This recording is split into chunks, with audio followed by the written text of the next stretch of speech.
Local 4 News starts now with a breaking news alert. And that breaking news is on the toxic ooze investigation. An alarming discovery on a property owned by the man in the center of this mess. Consumer investigator Hank Winchester digging up these new details, and we'll bring them to you coming up live. But we're going to begin here at 5 with the severe weather alert that's going to affect everyone in Metro Detroit in some form or other this weekend. There is rain on radar now, but a dangerous storm is on the horizon, and it looks like big trouble. It could bring flooding and crippling ice to many areas in the viewing area. That's right. We're looking at the possibility of treacherous travel conditions, homes underwater, and power outages. We have team coverage on the storm. Paula Tutman is in DTE's command center to see how they're preparing. But Ben starts us off. Ben, what do people need to know? Well, it's a triple threat, guys. You mentioned two of the three, the flooding, the ice, and the wind. That's what we're concerned with, and all three are going to be at extreme levels this weekend. So let's start first. This is what's going to affect most folks. It's the amount of water, 2 to 3 inches of rain across the area.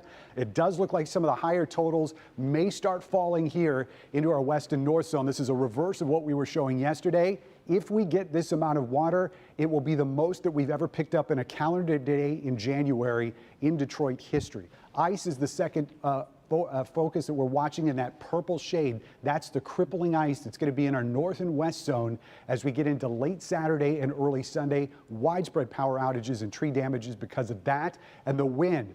This is going to make both of those factors even worse. Gusts of up to 40 miles per hour will exacerbate the flooding, especially here on the east side, and will also bring down more trees and power lines than if we just had the ice alone. That's why we've got so many warnings and advisories out. The ice storm warning starts tomorrow. Macomb and St. Clair are under an advisory where you're still expected to see that freezing rain, but maybe not as bad. Flood watch is up for just about everybody. And then you've got all that stuff on the east side because of the winds pushing that high lake levels onto shore.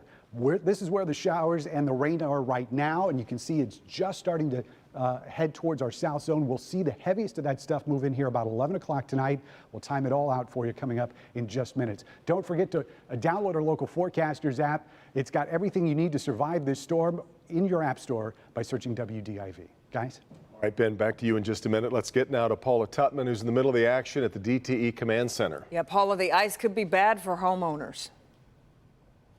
Yeah, it really can. What's really fascinating about this system operations center, it really is the nerve center. You're actually looking at the entire power grid for 2.2 million customers. This is where in real time they'll see alarms triggered for flooding, interruptions in power, the whole nine. Full after these folks thought it was Friday, turns out they're going into Monday. ICE, the big equalizer. It doesn't care who you are or where you live. For the big utility companies, the ICE event is actually already here because power and safety issues dictate action begins before the temperature drops. Heavy snow and ice are our worst fears because they weigh down power lines, they weigh down tree limbs that come down on power lines. So we're gearing up. Our crews are going to be on standby ready to respond, but we also want our customers to know, and anybody that lives in the state actually, because it's going to hit most of the state, to be prepared for a potential outage. If the temperature does drop to 32 degrees and ice begins forming on trees and power lines, DTE cautions to anyone who lives near power lines to just assume lines are down until they visually and definitively ascertain there are no downed lines in the area. We urge customers to be prepared, so stock up tonight, make sure they're ready and aware of the hazards that could be out there. At this hour, utility crews are already being staged. And we're bringing in crews from out of state, so we've reached down into Ohio and some of our other neighboring areas. We're not waiting to find out what the damage is. We're going to make sure we're prepared and we're here ready to restore customers if needed. Up in Howell, Lapeer, and north of Lapeer in the Bad Axe area, we're going to bring people in that area where it may be hazardous to get in and travel around, so they're there and already ready to do restoration activities. So the other thing about this center is this is also where the customer calls come in. Expect a lot of them from one specific neighborhood in our viewing area. We're going to take you there and show you what neighbors are doing to literally shore up their properties. I'll see you back here at 6. Guys, back to you. We look forward to your report then. All right, Paula. And it's not just DTE and consumers that are keeping an eye on this storm. No, we have seen, of course, our freeways flood during storms like this. And MDOT says its crews have now inspected more than 100 pump houses today. Those pump houses are responsible for getting that water off the roads. Experts recommend, by the way, that you charge your phone and laptops now. If you've got extra chargers around, make sure those are charged up as you prepare an emergency kit. On our website, clickondetroit.com, we got a list of the things you can do right now to keep your family safer during this coming storm. And coming up at 6, a look at how communities that already notoriously have flooding problems are preparing for what's coming. Okay, now to a big story breaking right now in the 696 toxic ooze investigation. In searching another property owned by the man at the center of this mess, investigators have made an alarming discovery. Our concerned investigator Hank Winchester live now along 696 with what we've just learned. Hank? And Devin, we're going to get to the concerning numbers here in Madison Heights in a minute, but as you and Kimberly just mentioned, a major new development taking place in the city of Detroit. The mayor's office taking the proactive move today, entering into a building owned by Gary Sayers. Inside, they discovered something very concerning. A substance that on visual inspection looks incredibly similar to the toxic ooze that was seeping onto the roadway here behind me. Told they found several 8x10 concrete pits, and those pits filled with a substance that appears very similar to the toxic green ooze that was seeping onto 696 in Madison Heights. Eagle and the EPA just notified about this new development. Work will begin to test that substance and also lock this building down and secure it, making sure it is safe. These are new images taking you inside Electroplating Services, the site of the toxic ooze in Madison Heights. As you can see, the building a mess, but it's what you can't see that's especially concerning. In fact, today the first test results revealed, and inside PFAS levels that aren't just elevated, the numbers are astronomical. From the standpoint of the state, saying that that doesn't affect the water quality here as of right now, that they are... Well, they're telling us that there is no health concern on this because it's not into the drinking water.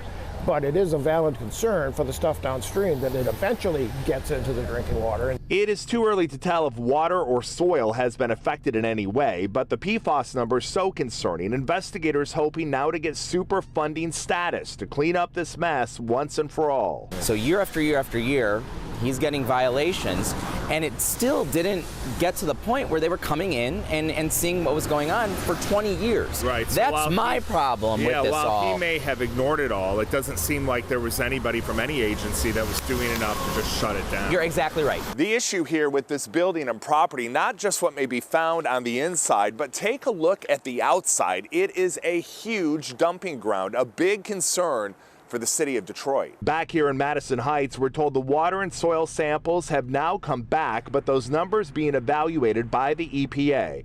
The hope, obviously, is that the mess on the inside did not impact the environment outside.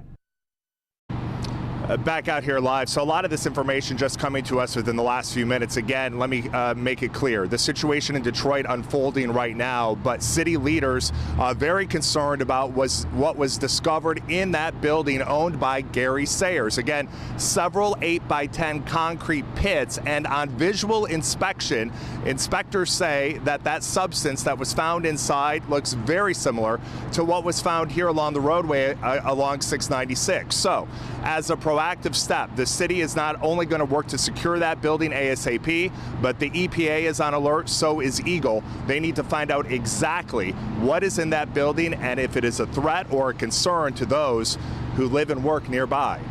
We're live here in Madison Heights. Hank Winchester, back to you. Well then, Hank, do we know when the EPA is expected to release this next round of test results? Yeah, Devin, and that is in regards to the situation here in Madison Heights. We know that they have those numbers right now. They are taking a look at them, evaluating them, and we're told that that process could take up to a week.